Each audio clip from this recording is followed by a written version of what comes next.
Welcome everybody to historic Old Souls Church. My name is Dan Kerr. I wear many hats here. My official title is the Senior Warden, and on behalf of our priest, Father Tom Reese, and our congregation, it's my privilege to welcome you to our monthly Saturdays at 6 concert.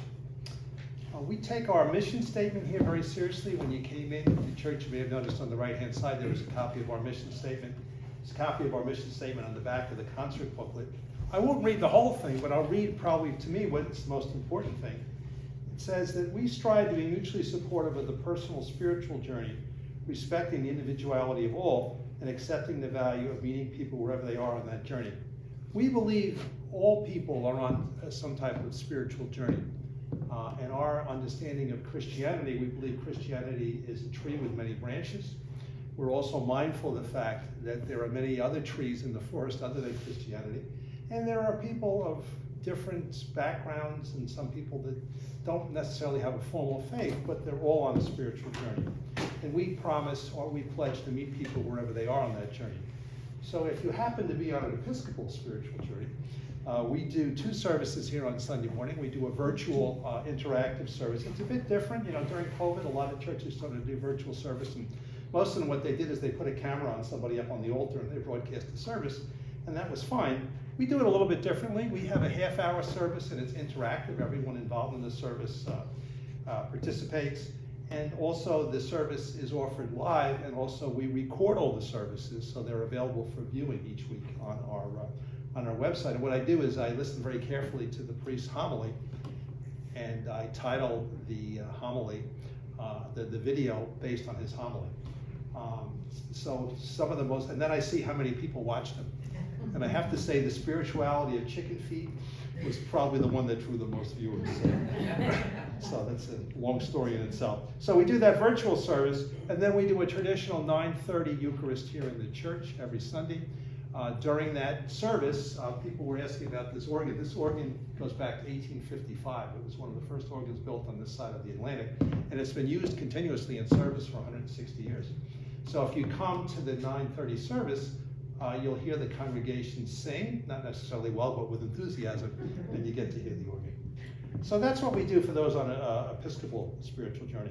But the reality is, one of the hats I wear here is I'm the outreach chairman, I'm also the membership chairman. So if you count recently baptized babies and people living in nursing homes, we've got about 100 people. But we have a relationship with the broader community of over 900 people. So there are 900 people that have a relationship with the church, and you say, well, how is that possible that you only have 100 people, you got a relationship with 900? Well, the doors of this church are open every day, and that's one of my jobs here. I get to open the doors every morning. And it's not unusual when I open those doors that there's someone waiting to come in.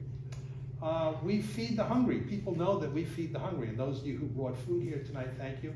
Whenever you visit the church in the future, there's a basket in the back. That food goes right to St. Gerard Mejia, Roman Catholic Church in Terryville.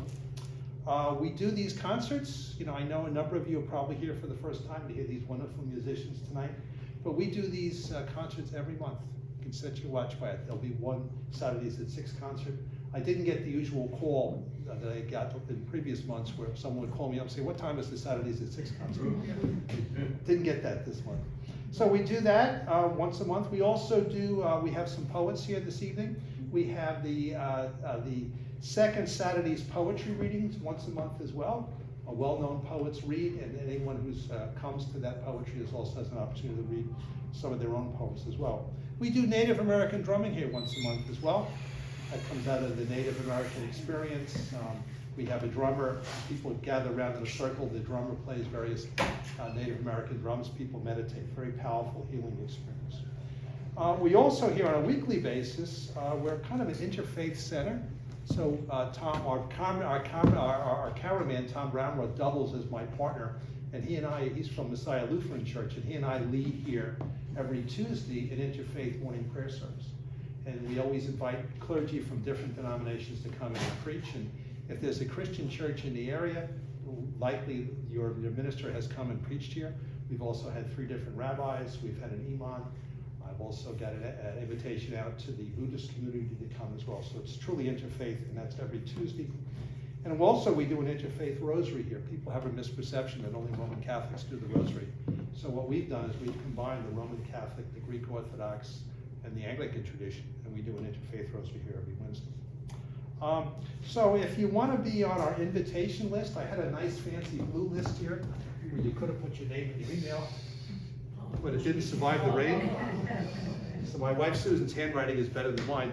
If you want to be on our list, Friends of the Church, you want to join that group of 900 people, I promise not to ask you for money for this, but I will send you invitations to these monthly events. Just put your name and email here.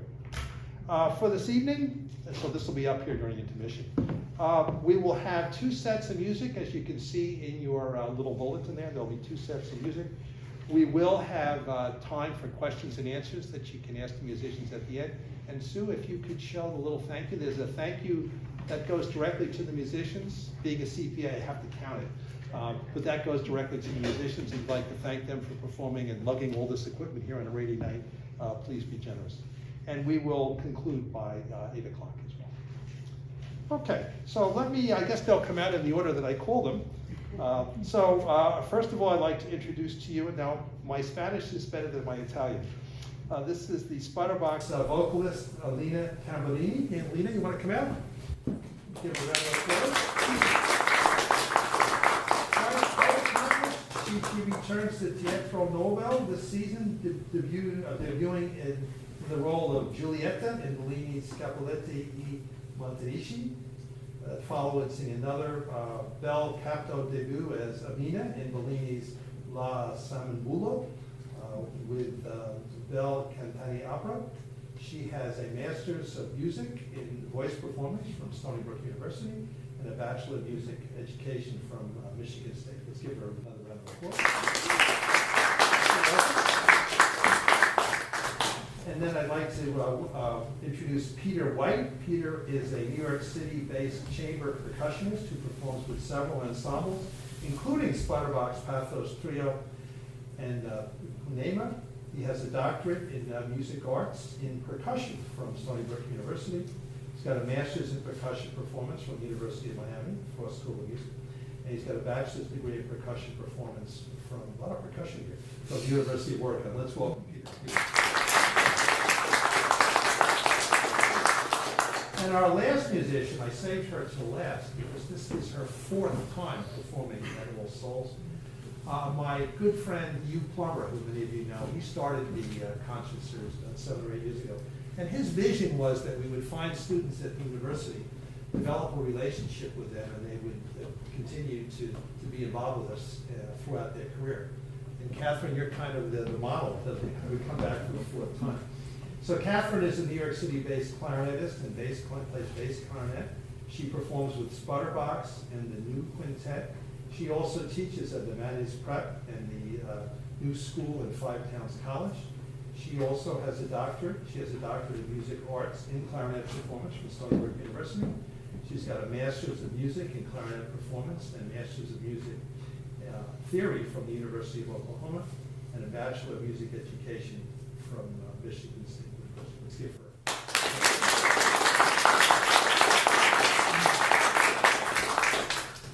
I give you Sputter Box. Thanks everyone for coming. This first piece we're going to play is called Comfort Patterns by Anna Metters. This piece kind of utilizes this quiet, frenetic energy that is kind of dispersed between Catherine and I's parts. We both start doing these looping patterns. We're kind of in our own worlds for a lot of the piece, and then we finally come together at the end. Please enjoy. I also want to mention this concert is called Sputter Breaks Down the Box. In the second half, we're going to be playing our album of miniatures, which you'll hear about more later. But the reason we're only playing without Alina right now is because the first half of this program is 3 different duos. So we've broken down our trio into duos. So you'll hear us first, and then Peter and Alina will play, and then Alina and I will finish off the first half.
setting up. The next piece you're going to hear is Aaron Copeland's The World Feels Dusty.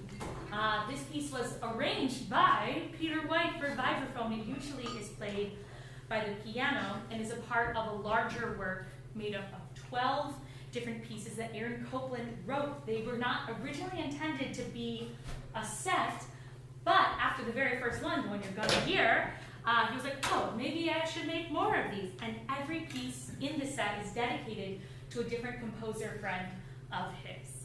So this is the very first one, The World Feels Dusty. The last time I sang this piece was at Stony Brook for my master's recital. So it was a very formative piece for me, and Peter and I have really wanted to do some arrangements of more traditional classical music, because we don't do a lot of traditional classical music in our group.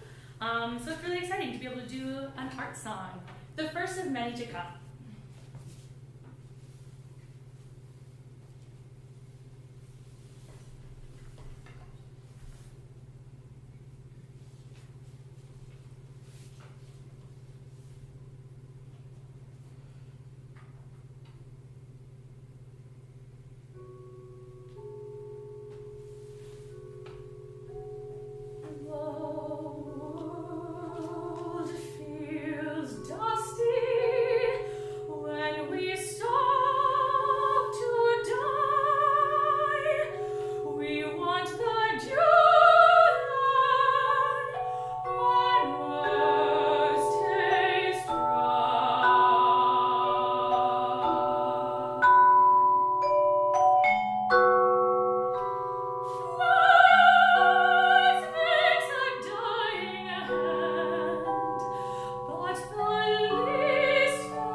Lockhead is one of the professors there, and that is his mom.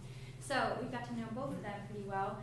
And this piece we actually did in our very first year when we were just forming as an ensemble in 2018 and 2019, because as you might imagine, for this combination of instruments and voice, it was not a lot of music when we formed. So we ended up doing this duo in one of our concerts before I could even slap tongue on the bass clarinet. So I already know it's going to be better this time. This piece uses a lot of extended techniques, including the slap tongue on the bass clarinet. And it also asks me to do something besides playing the bass clarinet, which is speaking and singing. And so my part is written half in notes for the bass clarinet and half in what singers call IPA, which is some spellings of sounds, if you will. The International Phonetic Alphabet. Yes. So everyone could read this score. You all could too. Absolutely, for sure. So it's written in non-traditional notation, and I think it sounds like that. So there's a lot of different kinds of sounds, and we play off of each other a lot, and I hope you enjoy it.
box.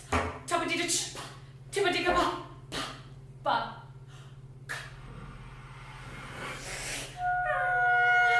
Ba.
Okay, let's welcome back Sputter Box.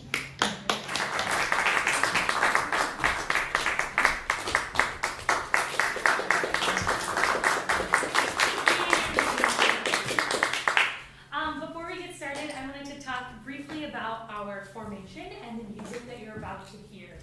So we are the result of an accident of musical timings coming together.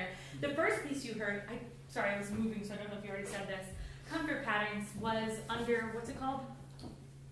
They had, the exclusivity. So Catherine and Peter needed a chamber music credit for their degrees, for their doctorate degrees at Stony Brook. And they wanted to play this piece, Comfort Patterns, but it was still under exclusivity, which means you can't play it. The composer who wrote it and the people who are premiering it have like the rights to this piece anywhere from a year, 2 years, 3 years, whatever. Very normal. So Peter found this piece, Seven Crimes of Love by George Apergis, a very strange piece. We will not be playing it tonight. Maybe your second or third Sputter Box experience, we can do that one. But it's a very like odd piece. And as a joke, Peter goes, "Hey, yo, Catherine, do you know a singer who would want to do this weird piece with an apple? It's very strange." As a joke, right? A joke. But Catherine's like, "Oh my gosh, yes I do. Her name's Alina." And Catherine and I went to undergrad with each other. And then we're not in each other's lives. She did another school, and I was at Stony Brook a year before doing my master's, whatever. But now we're all together again. The stars aligned, and we did this strange piece together. And afterwards, we're like, "Oh my gosh, we love playing together. Let's form a band." But there is no music written for our ensemble. Boo. There were 5 pieces written for the 3 of us. We played them all often. But from there, we were like, okay, what do we do? Well, we need a name. So we did the stereotypical thing, I promise you, we went to, it was one of the cafeterias at Stony Brook, East Dining Hall. Got a little napkin and a little pen and paper and wrote out all these names that our band could be. It's very cute and like a movie. Came up with Sputter Box, and over the last 5 years, we've spent all money we can get commissioning composers. Since there's no music for our ensemble, any time that's not spent making music is spent working with composers, commissioning composers, and trying to pay composers to write us wonderful music. And that brought us to this album. So we were just in the throes of starting to work with some fantastic composers. Shut down, no way. And then we're like, okay, everything's sad and no one's making music because everyone's apart. Let's make an album. So we put out a call for scores, but there are no scores written for our instrumentation, so it was a commissioning project. And composers were given the guidelines of a 1-minute piece, soprano, bass clarinet, and djembe, no other percussion, just this one. And it had to be like approachable enough that we wouldn't, hey, Peter, can you hold your drum? Approachable enough that we wouldn't have to be together, because we recorded everything separately. So sometimes it would be, I would start because my part was the most rhythmically important. Sometimes Peter would make a click track for us, which was just like a click, 2, 3, 4, click, 2, 3, 4. So we would stay together and our parts could line up. If you listen to it online, we don't always line up. It was very challenging. But through this process, we were able to pay the composers for making music at a time when no music was being made. We were able to still play with music with each other at a time when we weren't playing music with other people. And we also got 29 really cool pieces, all under a minute long. So sometimes we'll throw 1, 2, 3, 4, 5 of them on a concert, or sometimes we'll add one into a virtual something or another to fill like a minute space, right? But for the first time ever, we're performing our whole album live. Yay! It's 29 pieces, 28 composers. You'll see names on there twice. There are, just so you know, there are 2 songs on our album that we are not doing. Kyle Lewis has a piece, but it's made exclusively for virtual content. There's a bunch of layering, like my part. We each do our part like 5 times and layer it on top of each other, so it just doesn't make sense in a concert version. And then there's another piece by Yoshiaki Onishi, PNUD3, which also was an add-on to our album. After we'd already released the album, but still wanted to be a part of the project, we were like, absolutely sure, yeah, for sure. That also doesn't make the most sense for a live performance of it, because those we have click tracks that are different from each other. So Peter's click, click, click, click is different than my click, click, click, click, click, click, click, click. That's different from Catherine's click, click, click, click, click, click. So they didn't line up. Y'all have to have like wired headphones that connect. Anyways, We will be presenting all 29 pieces without pause, so there'll be tiny breaks in between, but you can save your applause for the end. You don't have to follow along, but the last piece we'll be doing is Happy Tune. So if you hear the words Happy Tune, that's the last one, okay? All right, I hope you enjoy our album, Sputter Shrinks the Box, presented for its first time.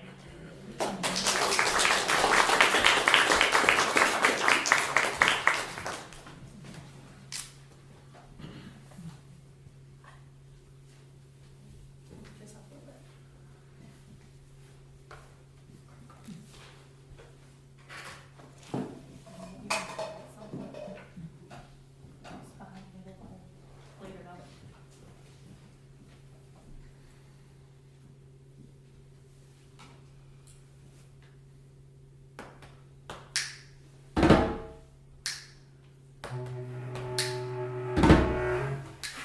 Through distance, somehow we grew stronger, closer.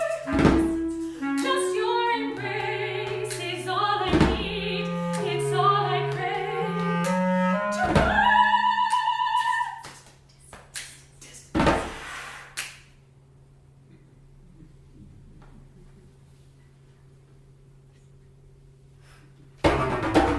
the wind is howling outdoors.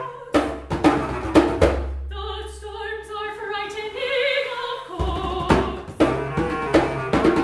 And I can't get any relief.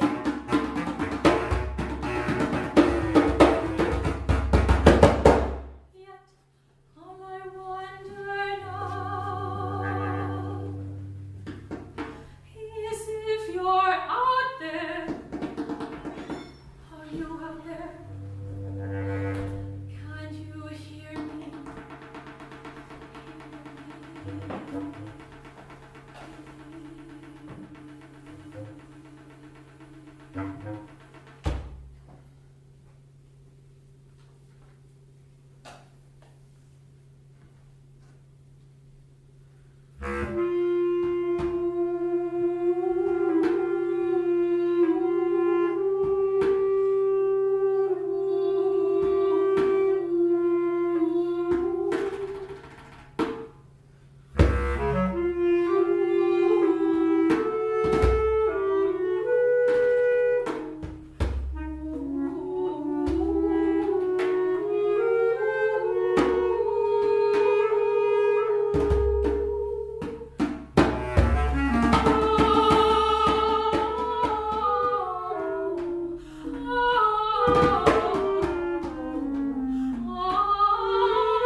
Wet your hands with clean running water, hot or cold. Turn off the tap and apply soap. Lather hands by rubbing them together with the soap. Lather the back of your hands between your fingers and under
List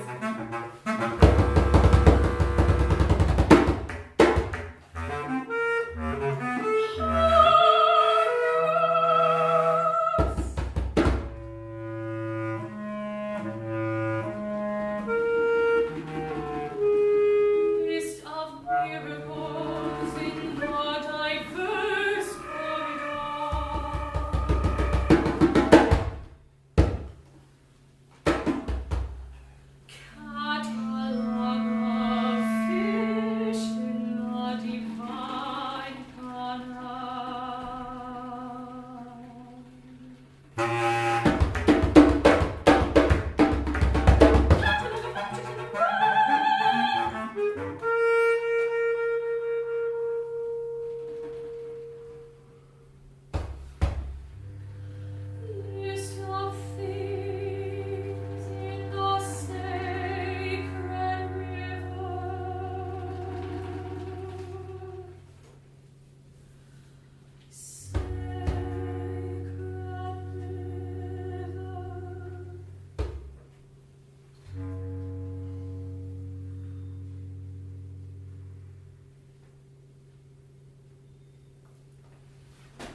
Raphael, okay, yes, up here. So you had composers working with you on these pieces. How did you? I would feel like I would anticipate a lot of the pieces sounding really similar, coming like having only like 3 instruments to use. So did you get pieces that sounded like too similar to other pieces that like you didn't really want to use, or did you use everything that you commissioned? So these were all the pieces that were written. Since this was March 2020, we said if you want to write, we'll play it if it's playable. So these 29, well you heard 27, there's 29, all 29 were playable, so we played them. We did find that some ended up sounding a little similar, but we just tried to place them in different spots in the album. Yeah, to kind of break them up. We did, like, our instrumentation often lends itself to very, like, ethereal tones, just like long tones. But since we had the djembe, it like had a lot more, there was a lot more opportunity for some fast-paced moving stuff. And so we had long, slow, fast, rhythmic, COVID.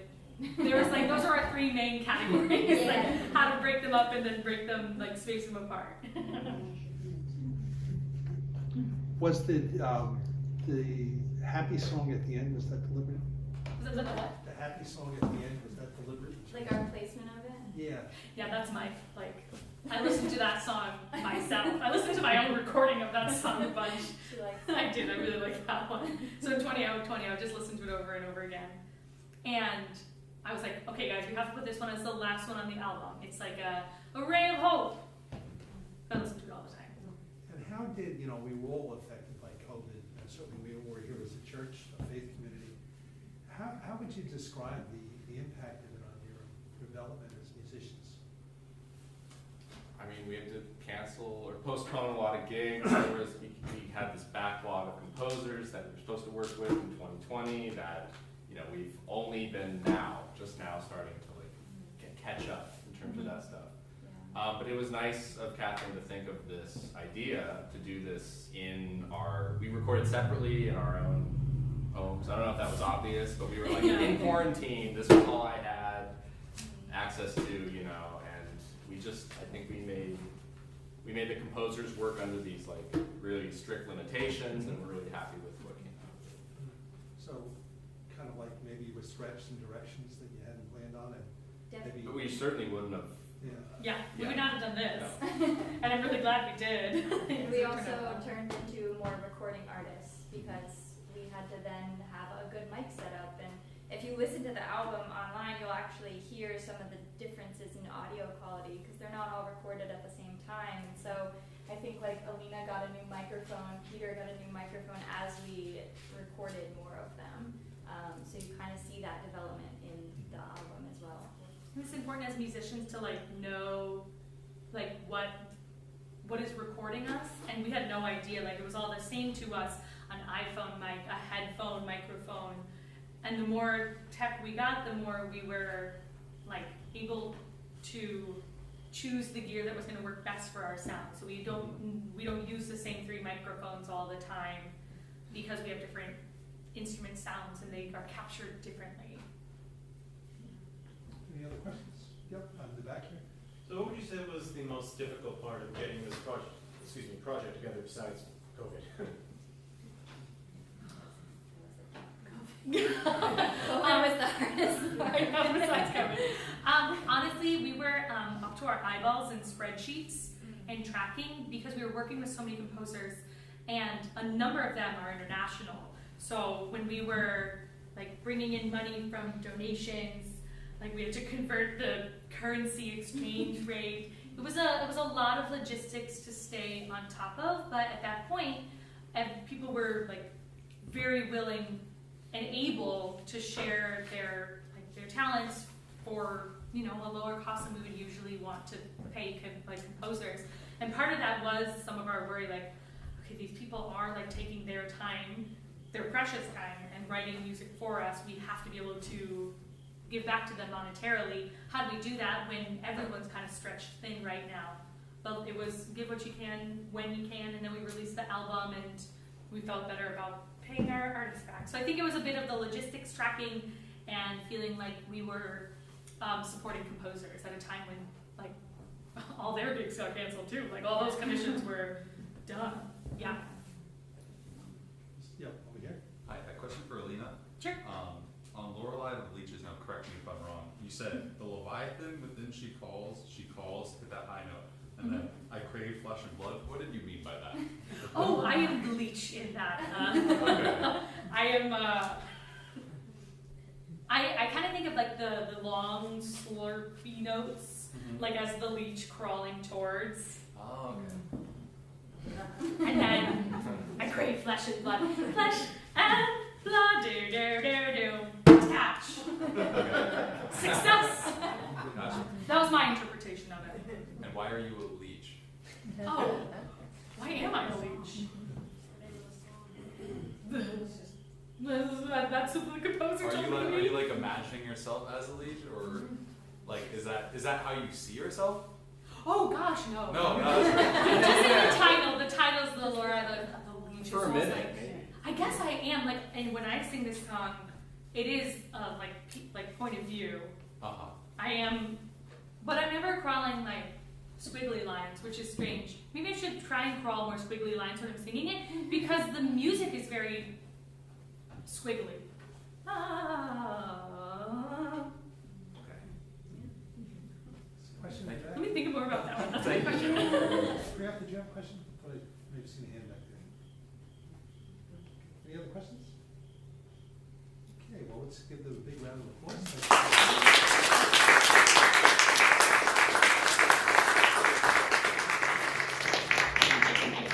Just a couple of things before we go. Upcoming concerts. So on November 11th, we have Peter Orazio with the Island Chamber Brass coming back. And that's November 11th. December 9th is our annual Lessons and Carols concert. So if you're not familiar with that, what we do is we tell the story of the birth of Jesus. So there are the readings from the scriptures, and each one of those is followed by a musical interlude. And Heidi Schneider, who you may know, soprano. She was my officiant at my wedding. Oh, she's a I very love her. talented. She was your officiant? Yeah. Okay, she's got many talents. So she's also a very gifted soprano. So she'll be there, and we'll also have tunes performed by our organist, which the congregation, everyone in attendance gets to sing along on the track organ. And also we have an in-house band called the Brave Trio who sings some of the songs as well. So that's December 9th. And it's interesting, this next one on January 13th is Egalitarian Brass. And they spell it little e and then capital G-A-L, Egalitarian Brass. Apparently they're rare that there be women who are brass musicians, so this is a group of all women brass musicians. They performed here a couple of times. So it's interesting, I didn't notice this till I put together my remarks for tonight. The November 11th, Peter Orazio, the Island Chamber Brass, is an all-male band. And Egalitarian Brass on January 13th, it's an all-female brass band. So I hope you'll come see us again. Remember the thank you to the musicians, and remember the Friends of All Souls list that's up there. One last round of applause. Thank you guys. Thank all of you for coming out on a rainy night. I'm glad you had to share this music. I'll get it. Yeah.